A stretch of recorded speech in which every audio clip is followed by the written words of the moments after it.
Good morning. And good morning. You guys are all, Happy Mother's Day.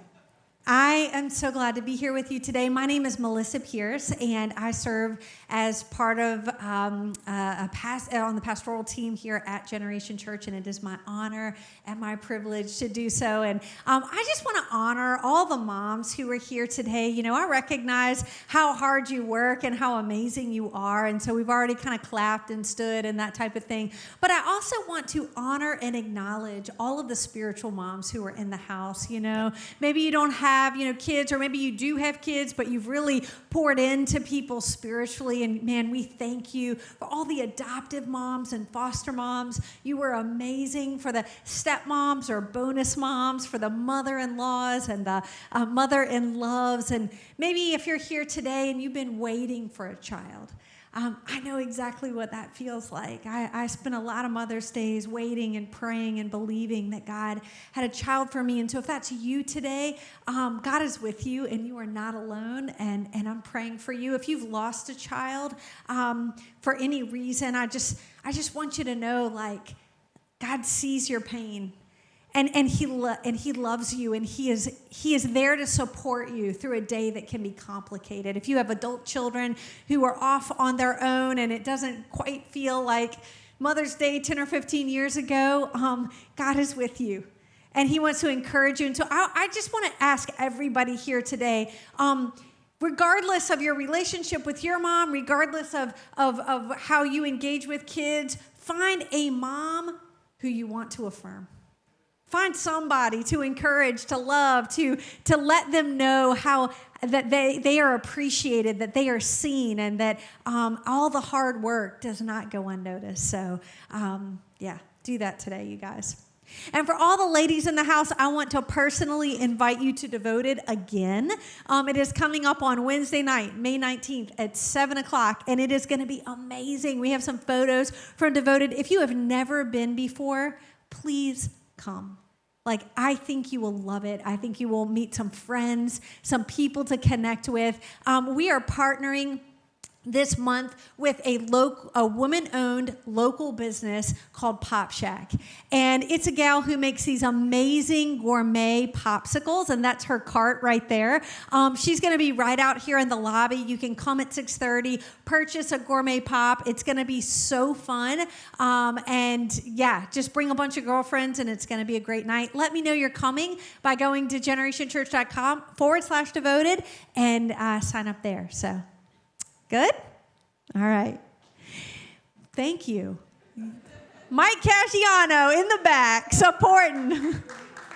Well, hey, I want to welcome our online church family as well. We're so glad that you're here. Welcome to this Mother's Day edition here at Generation Church. You know, this week we are starting a new series called Self-Care. And this is the first message in the series, and I'm titling it Plain and Simple. Plain and Simple. And today we're going to dig into what plain and simple really means and how it can help us in our journey toward self-care. Now, I don't know about you, but when I think of self-care, I think of rest. I think about rest. I think that's really what I'm trying to achieve when I'm working on self-care. The outcome, the goal, the end result that I'm looking for is rest. And the rest that I'm looking for is deep. You know, I want an experience. If I'm caring for myself, if I'm doing some self-care, like, I want to feel like a brand new person. Anybody with me? Right? If I'm going to put aside the time, I'm going to put aside the money, I'm going to invest resources, I want it to feel like something. I want to feel better, lighter, relieved. The other thing I think about when I think about self-care is that episode of Parks and Recreation where they talk about treat yourself. Yeah, best day of the year. Treat yourself. And one day a year, these two characters, if you haven't seen it, I encourage you to YouTube it. They treat themselves all day long to fragrances, clothes, massages, all those things. And it's so much fun. And it just reminds you of just self-care, like just treat yourself. And so anyhow, I encourage you, if you haven't seen it, you should. talking about rest, when we're talking about self-care, sometimes as Christians we can put up walls to the idea of self-care. Because maybe we're thinking, if too much of myself gets involved, then maybe that becomes a bad thing. Maybe I'm honoring myself and not honoring God. But the good news is that when it comes to rest, when it comes to care, God actually already designed that for you. It's called a Sabbath. God himself rested after a period of work. And he gave it to us, he did that as an example for us because he recognizes that each and every one of us need rest. We need rest. And if anybody needs rest, it's a mama. It is a mama. And I know what it's like to be up all night and struggling and parenting a toddler and all that comes with that. Sometimes I can go to sleep at night and wake up tired. Anybody ever been there? When we think about self-care, when we think about rest, we know the theoretical things to do, right? I need to sleep more. I need to stop binging Netflix and go to bed. I need to exercise. If I give out energy, I will get back energy. I need to engage in some hobbies. I need to maybe go on a vacation. I need to get out of my environment so that I can in some way put my mind in a place where it's no longer working on the problems and complexities of my life, right? Sometimes I've done everything in the list. I've done all the things that I just laid out, and I come out of those things, and I'm still in chaos. I didn't get the rest that I was hoping for. Sometimes I've been in places where no amount of self-care, no amount of atmosphere, no amount of personal investment can bring the order and quiet to my soul that I need. Going on a vacation, I don't know anybody here who has either raised toddlers or has a toddler, but that ain't a vacation. I was married for 18 years prior to having a child. I know what a vacation feels like, and now it's just taking care of my children in another city. A little harder, more inconvenient, expensive. We do all these things to care for ourselves, and then at the end of it, it doesn't quench the thirst in our soul for the rest that we need the way that we hope that it will. Something on the inside that needs to be addressed, it needs to be answered. There's a peace that I'm seeking, but I haven't found it. And so I self-care, and I self-care again, and then I do it again, and self-care becomes self-medication. Start taking some things too far. Start consuming too much. All in an effort to soothe something, to quiet something, to calm something, and still coming up empty.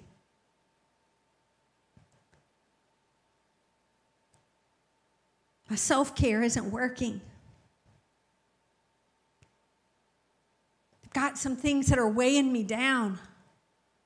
Got some complication in my life, and even if I can make my environment quiet, my soul is loud. Constantly trying to resolve conflict by having conversations with people who aren't present. I'm by myself in my car trying to argue with somebody who isn't even there. My soul is loud. And what I'm really seeking by making it quiet on the outside is I'm really trying to make it quiet on the inside. But Jesus, he is infinitely compassionate. And he recognizes when we get into this place of trying to make progress, trying to rest, trying to find what we need to soothe us, but yet we can't seem to make it happen. He sees us. And in our text today in Matthew chapter 11, verses 28 through 30, he says this. He says, "Come to me, all you who labor and are heavy laden, and I will give you rest. Take my yoke upon you and learn from me, because I'm gentle and lowly in heart, and you will find rest for your souls. For my yoke is easy and my burden is light." See, the rest that Jesus is talking about is not going to bed 30 minutes earlier. He says you're going to find rest for your soul. Rest for your soul. What Jesus is doing here is he's looking at you and he's extending a personal invitation.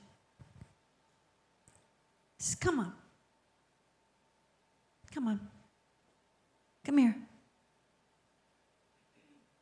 I don't know about you, but there have been times in my life where I needed a parent figure of some kind to look at me and say, come on. Come on. Come here. I'm here to help. But too often in life, especially as an adult, when I get really complicated and chaotic and messed up and in distress, people look at me and they say goodbye. But not Jesus. Jesus says, come on. Come here. I'm not afraid of your complication. I'm not afraid of your issues. I'm not afraid of all the stress and labor that you've got going on. I'm extending an invitation. And then after he extends the invitation to come, he keeps it real. See, that's the great part about Jesus is he's not fake. He's not phony. He's not fluffy. He sees your issues. He says, come to me, all who labor and are heavy laden. And I'm going to break that down for you. What he's saying is all the people out there who have been working so hard to make progress, labor, working. I'm trying to do something good in this life. I'm trying to improve. I'm trying to start this business. I'm trying to raise these kids. I'm trying to work on my marriage. I'm trying to write this book. I'm trying to go for this goal. I'm trying to deal with the trauma from my childhood. Whatever it is, he says, I see you working. But you got some things weighing you down. He keeps it real. He says, I see how hard you're trying, but you're heavy laden. See, I'm looking at this audience and I don't see anybody with, cinder blocks on their feet. But I think that some of us have some heavy baggage in our soul. We're working hard and getting nowhere. And when we do that, it produces this incredible frustration. Nothing's working. I'm trying, God. I've been trying for years. I have worked on this I've done everything I know how to do, and I'm tired. Nothing's changing. He said, all those people, come here. I'm going to give you some rest. I've not found that kind of rest in any of the activities that I previously described. The rest he's talking about is this relief from the complexities and difficulties of life. He wants to relieve you. He wants to relieve your mind. It doesn't mean the problems aren't there. It doesn't mean that the issues don't have to be worked on. It doesn't mean that we don't have to confront and address some things like adults. We just don't have to do it alone. He says, come on. I'm going to give you some rest. I want to help you. I want to relieve you. The thing about Jesus is that's so good is that he is nearest when life is hardest. That's such a picture of how good he is and how deeply he cares for us. So Jesus begins to transition and he says, come on, I'm going to help you. Just let me bring the rest for your soul that you need. But here's what I want you to do. He says, I want you to take my yoke upon you. Weird phrase, right? Never said that to another human before, right? No one in this room has ever said, take my yoke upon you, please. It will be helpful. But Jesus says, take my yoke upon you. And if you don't know, we don't live in an agricultural society. A yoke is a wooden instrument of work where two animals, oxen, put their heads in a wooden instrument that connects them together, and then they begin to walk in the same direction. The thing about rest, I think, that scares us sometimes is that we think rest is doing nothing. We're not going to make any progress because if I'm resting, I'm not doing anything. And before I was doing, but I was so weighed down and I actually wasn't getting anywhere. I wasn't actually producing anything other than frustration because I had all this baggage on the inside and I was making very little progress. But Jesus says, no, we're going to go somewhere.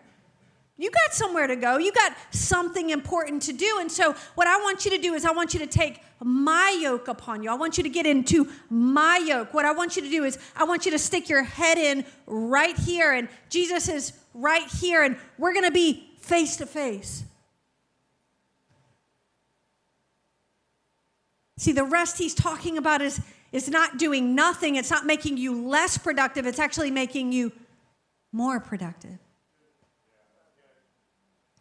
Just get in the yoke with me. Because I've got somewhere to take you and I've got something to teach you. Take my yoke upon you and learn from me. Get right beside me. He says, and learn from me. What he's saying is I want to teach you something. I want to explain the mechanics of rest to you. What he's saying he wants to do is he wants to basically teach you how to live in such a way that you are not laboring and heavy laden with those two opposing forces of reaching and being pulled backwards, reaching and being pulled backwards. He really wants that to end in your life. And he wants to show us a better way. So he says, if you'll get in the yoke with me, if you'll walk beside me, if you'll listen to me, if you'll learn from me, I'm going to teach you something. And I don't know about you, but if Jesus is holding a class, I'm showing up. If Professor Jesus is standing at the front of the room and he's got like a 100 course or a 101 for me, like I'm coming. And that's what he's saying to us is he's saying, I've got a school. I got a school that I want you to come to. And if you'll attend, if you'll learn, if you'll do the homework, if you'll just go through the coursework, if you'll read the syllabus, if you'll take the test, you're going to learn something new. So what are we going to learn, Jesus? He says, I want to teach you about my humility, my lowliness, my gentleness. The version that we're using today, he actually says, because I'm gentle and lowly of heart. Two words that we would never use in a conversation. But he says if you can get in the yoke, if you can learn about gentleness and humility, then you will find rest for your soul. What I think Jesus is telling us is that perhaps some of the complexity and complication in our lives may be due to our perspective. See, perspective is somewhat geographic. We think about perspective in terms of like point of view, right? Like, so my point of view, your point of view. And if we think about that in the physical sense, what Jesus is saying, he's saying, learn from me because I'm gentle and lowly of heart. I found that if I'm up in a plane or a helicopter and I'm looking down, I can see the tops of everything, but it's hard to see. Everything's far away. But if I'm down on the ground and I'm looking up, and I'm looking up, and I'm looking up, and I'm looking up to Him, it gives me the perspective that I need to help me approach life's difficulty in a more restful, in a calmer, in a more peaceful and ordered way. See, what Jesus is inviting you to sign up for, he's inviting you to the Jesus Academy of Humility. And I'm not teaching you this message because I think I'm the most humble person that ever lived. I am learning. And when I approach situations, particularly situations where I have relational conflict, I have learned over time, and I still continually take myself back to the Jesus Academy of Humility. I get into gridlock, I get into complication, I get into complexity and difficulty where I'm angry at a person and maybe they don't even know it, or I can't move forward in some kind of relationship, or I just have this communication problem with somebody and I don't know what to do about it, and I just say, okay, I'm tired, Jesus. I've tried and I'm not making any progress. I need to learn something from you. That's my practical takeaway for you today, is to accept Jesus' invitation to experience the rest He wants to give you, but then show up for class. Show up at the Jesus Academy of Humility so that He can teach you how to have a different perspective. A lot of the rest that you need is really going to be found in a different perspective. Jesus is going to show you that through the glasses, through the lens of gentleness and humility, there is a more restful, peaceful, ordered way. When we take His approach, when we take His way, we find that we have quiet on the outside, we have rest on the outside, that our sleep actually means something, that everything that we do, where our soul is in rhythm with our body. Because my soul is at rest. I have peace and order on the inside. One of the things that I have learned as I'm on this journey is that humility brings simplicity. And simplicity for me brings a lot of rest, a lot of peace. Simplicity is amazing because you don't really have to question a lot. You don't have to figure out whose move it is in the relationship and what you should say, because if you ask yourself what would be a more humble approach to this situation, it makes things more clear. If I say I'm going to have this conversation with this person and I commit to gentleness, there's really not a lot of question in that, because gentleness is just gentleness. The complexity comes when we come from the perspective of, I'm going to say, and this is what I think, and if they just knew, and if they could understand, and it's complicated. There's simplicity through humility.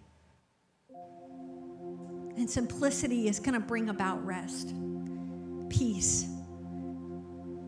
the care that you're seeking. And so today, as we start to wrap up this message, the greatest way that you could care for yourself is by accepting Jesus' invitation to rest. Showing up to class when you need it. When when you find yourself in those places where you're working hard but getting nowhere, and frustration is the result, He's got something He wants to teach you.